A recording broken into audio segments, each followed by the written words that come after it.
नमस्कार शेतकरी बंधूंनो, मी नामधारी सीड्स प्रतिनिधी सखाराम पांढरे. मी जळगाव एरिया बघतो.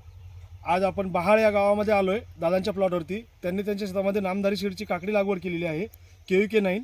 हे वाण त्यांना कसं वाटलं आणि ते कधीपासून लावतात हे त्यांच्याकडून जाणून घेऊ आपण. दादा नमस्कार. नमस्कार. तुमचं पूर्ण नाव, गाव, ॲड्रेस सांगा. माझं नाव नितीन विजय महाजन, बहाळ, तालुका चाळीसगाव, जिल्हा जळगाव. मी गेल्या 4 वर्षापासून नामधारी सीड्सचं बियाणं लावतोय.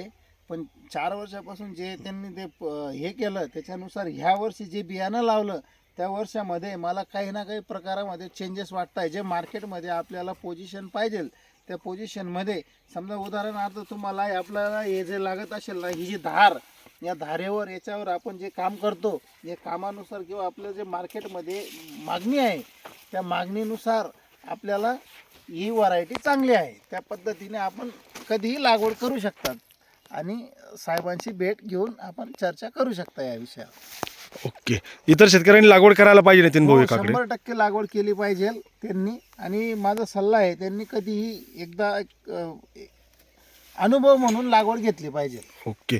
इतर जे तुम्ही आता समजा तुमचे 2 पॉली हाऊस आहे, हो, इतर काकडीच्या तुलनेमध्ये काय डिफरन्स जाणवतो याच्यामध्ये? उत्पादनामध्ये, रेटमध्ये काही डिफरन्स जाणवतो? उत्पादनामध्ये बी चांगली आहे आणि रेटमध्ये बी चांगली आहे. ओके, धन्यवाद. मागणी जर मिळाली